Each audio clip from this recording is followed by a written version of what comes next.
Eu sei que você decide que você vai fazer diferente, porque eu também sou assim, gente. Eu digo, eu vou fazer diferente, eu vou dormir mais cedo, eu vou acordar melhor, eu vou cuidar melhor de mim, eu vou me organizar melhor. E não é que a gente tem ali uma falta assim de clareza sobre tudo isso, a gente sabe, né? A gente sabe exatamente o que a gente precisa fazer. Na maioria das vezes, pelo menos, eu acredito que a gente saiba. A gente coloca até lá no papel, só que aí, ao longo do dia, ao longo da semana, cadê? Né? Isso vai se desfazendo ali, como se tivesse ali a nossa intenção, tivesse se desfarelando assim pelas nossas mãos. Então, quando a gente vê, a gente já não fez, ou fez pela metade, né? Ou adiou mais uma vez. E assim, o mais estranho, né, não é isso acontecer, isso acontece muito, mas é a sensação que vem depois. Porque não chega a ser assim, um grande fracasso e tal, mas também não é uma coisa assim, beleza, tranquilo, leve, não é. Fica aquela coisinha ali, né, aquele ruído, aquela sensação de caramba, né, tô me traindo ali, aquela vozinha ali, a sensação que a gente sabe que ela tá ali incomodando a gente, mas a gente também não olha muito. Então fica aquele negócio pesado ali, aquela nuvem acompanhando a gente, do momento que a gente coloca as nossas intenções, diz que vai se comprometer e de repente a coisa escapou pelas nossas mãos novamente. Quem nunca, né, gente? E aí eu estava pensando aqui bastante sobre isso, né, sobre essa questão toda, essa sensação, esse peso que fica.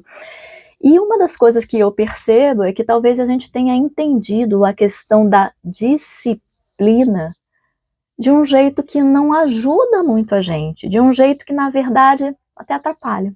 Porque quando a gente escuta essa palavra, disciplina, quase sempre vem ali uma imagem mais dura, né? Uma imagem mais rígida, uma imagem mais controlada, né? Quase como se fosse preciso a gente estar ali, sabe, puxando a gente mesma pelo pescoço o tempo inteiro para a coisa funcionar, né? E por isso que a gente começa tanto e aí a gente não sustenta, fica uma coisa assim meio, sabe, a gente ali com um chicotinho atrás da gente, porque a gente tem que ter disciplina quando a gente encara isso de uma forma um pouco mais limitadora da nossa liberdade. Porque quando a gente tem essa percepção, gente, claro, né, ninguém aguenta viver em guerra consigo mesma ali por muito tempo, né, nessa visão, nessa percepção dura da disciplina. Então, eu comecei a olhar ali para a questão dessa disciplina de uma outra forma, de um outro lugar, mas como uma forma de cuidado comigo mesma. Porque no fundo a questão não é a gente fazer tudo certo, tudo certinho. É mais a gente não se largar, né? Não se deixar ir, não se deixar para lá, não se abandonar, nem nos pequenos momentos. A gente ter esse cuidado com a gente mesma. E tem uma diferença, gente, que é importante da gente trazer entre duas ideias. Entre a gente se vigiar, se controlar, tá ali, né, de olho na gente, de uma forma mais rígida, e isso é diferente da gente se conduzir, né? Eu sei aonde eu quero chegar e eu, parceira de mim mesmo, me conduzo até esse lugar. É muito diferente essa percepção. Se controlar, se vigiar e se conduzir.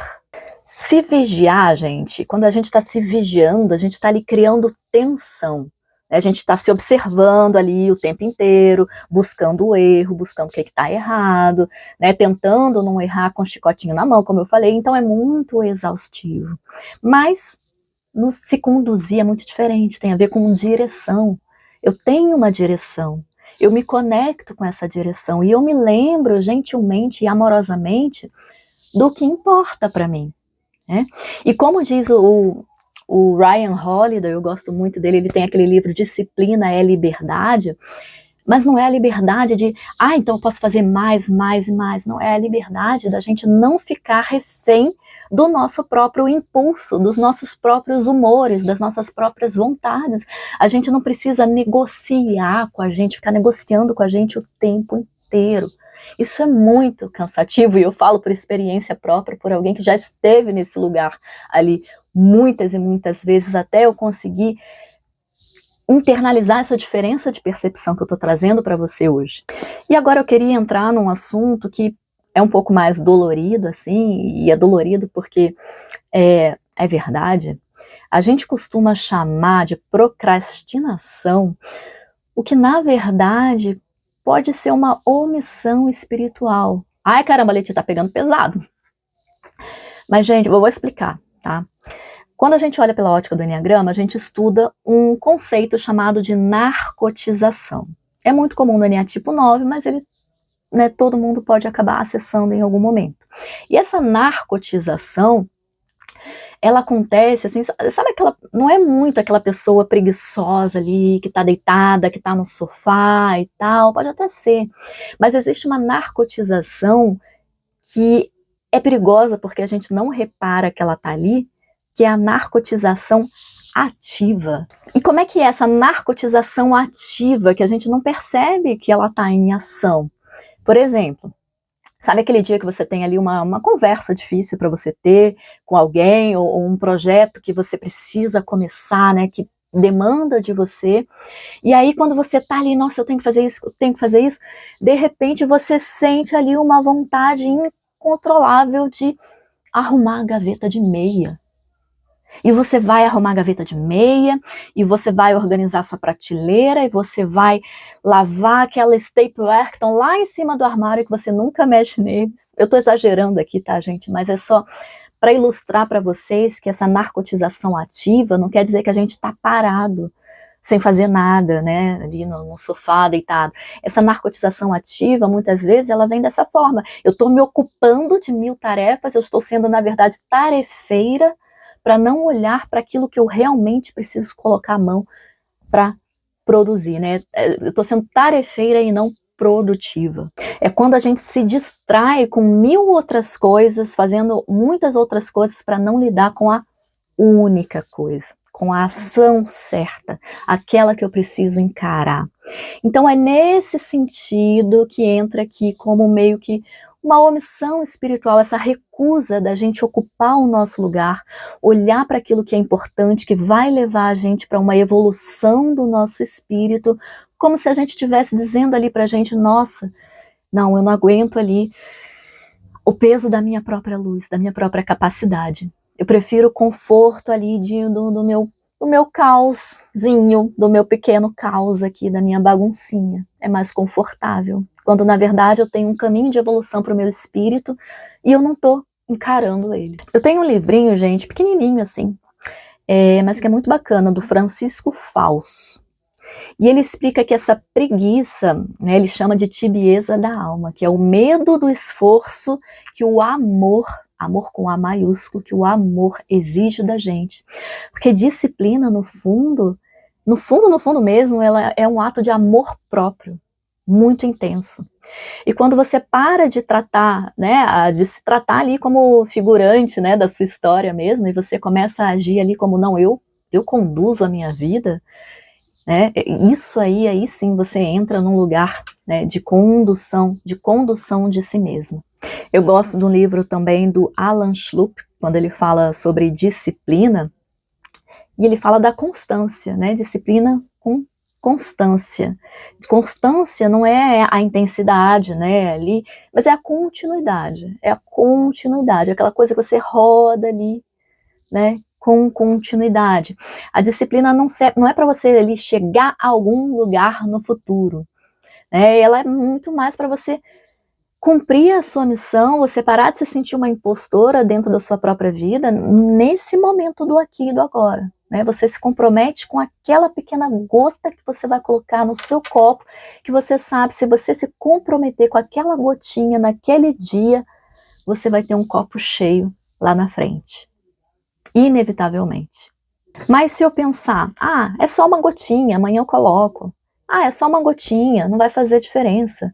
Se eu rodar esse sistema assim, incansavelmente, com constância, isso também vai me levar a algum lugar lá na frente, mas com certeza não é um copo cheio. Então, se eu pudesse simplificar aqui o que eu queria deixar para vocês, não é assim sobre, faz mais, faça mais, faça mais. É muito mais sobre presta atenção, nesse primeiro momento, né? Presta atenção para aqueles momentos em que você se abandona, em que você não se conduz, em que você se deixa perder com outras coisas, não se distraia. E aí quando você perceber que você está se distraindo, se narcotizando, apenas volta, sem drama, né? Sem ficar com um chicotinho ali, ai meu Deus, de novo, não sei o que, não, só volta, né? Essa é uma frase que para mim é super importante, só volta. Né? Tem uma coisa muito sagrada aí, porque há uma coisa assim que ninguém vê, ninguém vai estar vendo muitas vezes esse esforço que você está fazendo, essa gotinha que você está colocando, esse movimento do só voltar depois de cair, muitas vezes ninguém está vendo isso. Mas você sabe, tá ali, você vê, é sagrado. E aí com o tempo, gente, isso vai construindo uma confiança em você mesma, com a sua própria capacidade de você saber que mesmo que se você cair ali, você consegue se colocar de volta, e essa confiança em você mesma, nada no mundo vai poder tirar de você. Então, disciplina, na minha percepção, é muito menos sobre um grande esforço, e é muito mais sobre você estar ali presente, ao longo do tempo, presente hoje, presente amanhã, um dia de cada vez, a hoje, o dia de hoje. E aí eu fico curiosa, né, para saber aqui sobre você, se tem alguma pequena tarefa que você sente que você tem afastado de você mesma, que tarefa é essa? O que você tem escondido ali nessa gaveta de meia, digamos assim, que de repente você vai arrumar porque você está se distraindo de alguma coisa que é mais importante para a sua evolução, para o seu espírito. Então me conta aqui nos comentários, eu espero que essa mensagem tenha sido boa para você, né? Toda semana a gente vai continuando a nossa conversa, então fique em paz e se conduza para onde você precisa chegar. E a gente se vê no próximo.